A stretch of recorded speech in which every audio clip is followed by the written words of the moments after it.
poursuivons maintenant avec une autre figure géométrique, à savoir le trapèze. Donc en petit 4,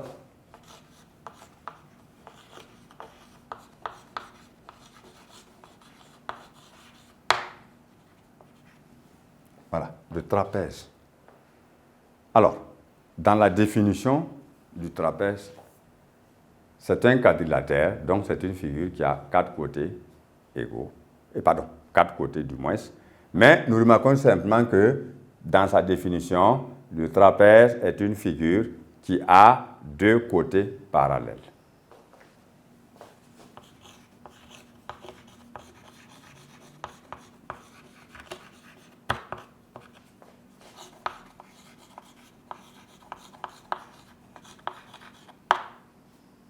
Et ces 2 côtés qui sont parallèles sont appelés les bases du trapèze.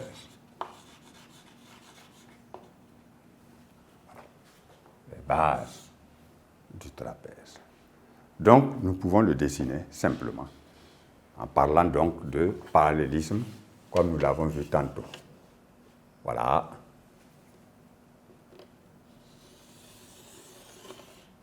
Alors, comme nous parlons de parallélisme, nous allons faire tout de suite une droite en pointillé afin de construire l'autre base. Et nous sommes libres de ce que nous voulons utiliser comme grande base ou comme petite base. Alors, à l'aide de la règle, je construis la parallèle.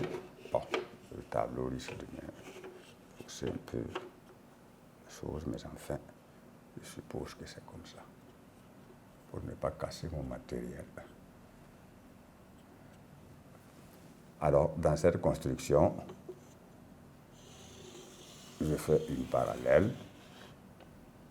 Et maintenant, je suis libre des longueurs que moi je veux. Parce que les bases n'ont pas la même longueur. Il y en a une petite, il y en a une grande. Donc, si je prends par exemple ici A, B, alors je suis libre maintenant, quand je parle de C, D, alors je peux venir par exemple ici et j'ai par exemple, voilà, C, D.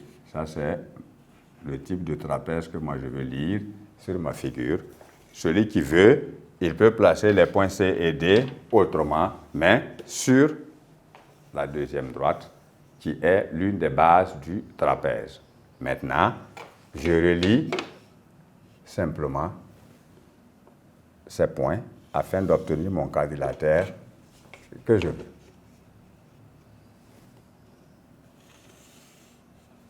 Voilà. Alors, je vois bien ici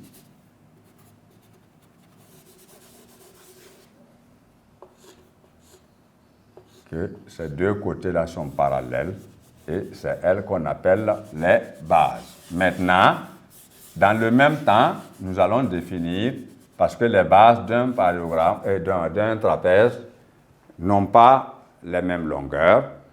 Donc, sur le dessin, quand vous regardez bien, vous comparez le segment AB au segment DC. Vous voyez bien que AB est plus long. Alors, le segment AB ici va représenter ce qu'on appelle la grande base.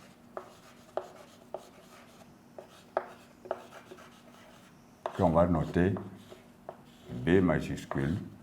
Et maintenant, DC sera la petite base qu'on va noter B minuscule. Maintenant, nous avons la distance qui sépare les bases, que l'on peut représenter ainsi qu'il suit. Cette distance qui sépare les bases, on va l'indiquer par une droite en pointillé doublement fléchée pour dire que c'est celle-ci la hauteur. C'est en même temps une description qui va nous permettre de comprendre ce qu'on va aborder après. Donc, voici un exemple de trapèze. Dans sa définition, il a deux côtés qui sont parallèles, qu'on appelle bases. Mais les côtés ne doivent pas avoir la même longueur. Voilà, les bases du moins ne doivent pas avoir la même longueur, sinon on obtient alors un rectangle. Or, nous ne voulons pas de rectangle. Voilà. Nous ne parlons pas non plus de ces angles parce que nous avons des cas particuliers. Voilà dans le cas général ce que c'est un trapèze. Alors, maintenant, nous avons un cas particulier à examiner, sinon deux, dans la figure géométrique trapézoïdale. Nous avons d'abord ici, dans ce cas particulier,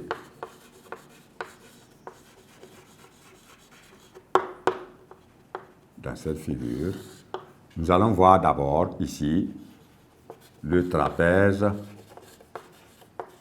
rectangle.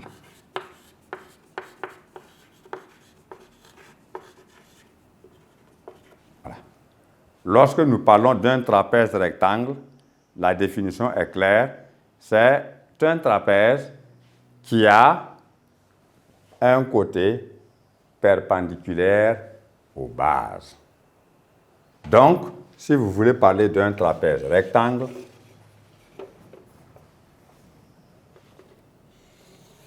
voici une base et nous voulons dessiner un côté perpendiculaire à cette base-là d'abord, avant de trouver évidemment la base suivante.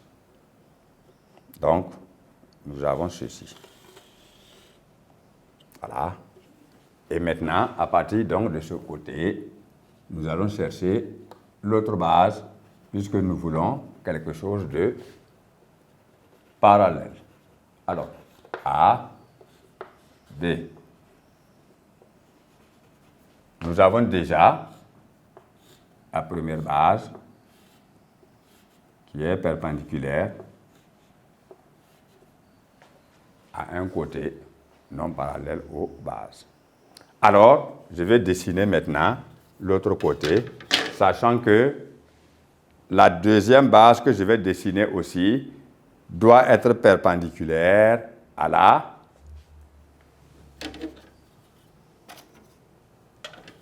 longueur au côté donc BC. Donc, la deuxième base que je vais dessiner, je le fais à l'aide de mon équerre et de ma règle.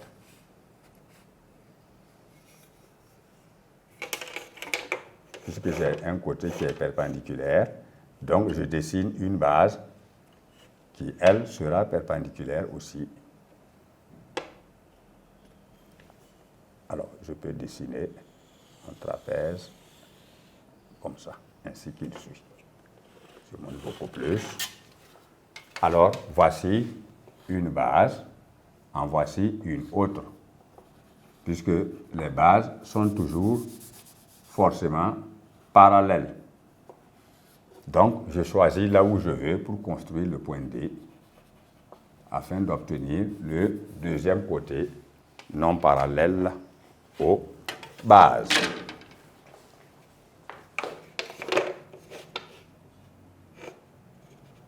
Alors, ce n'est pas la seule position géométrique d'un parallélogramme.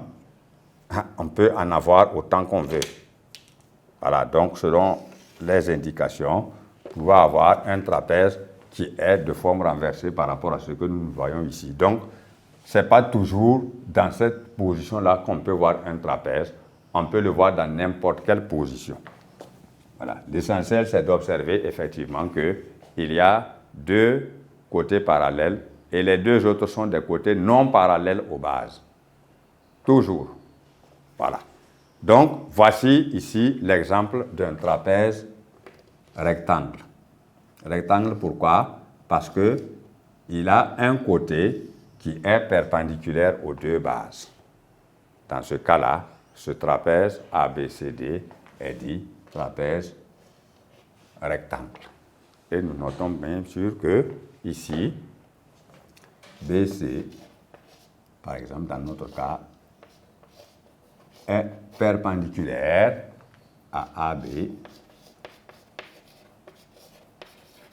et encore BC est perpendiculaire à DC, qui sont les bases.